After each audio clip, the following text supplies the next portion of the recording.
Hindi man bago ang bangka ko, pero dito nabubuhay ang pamilya ko. Marami na itong pinagdaanang malalakas na alon, ulan at bagyo. Marami na rin tong beses na halos sumuko, pero hanggang ngayon, lumalaban pa rin.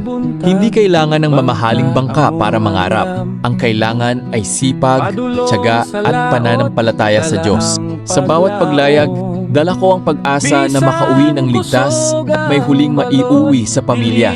Kung isa ka ring mangingisda o lumalaban sa buhay, huwag kang susuko. Darating din ang magandang huli at magandang bukas. Ako si Romeo Pelayo TV.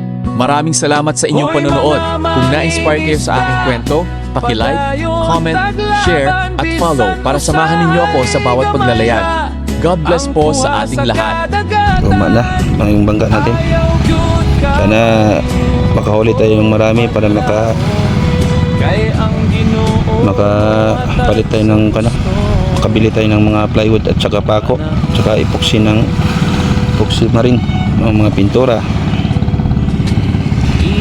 Hanggang sa dito lang muna tayo guys.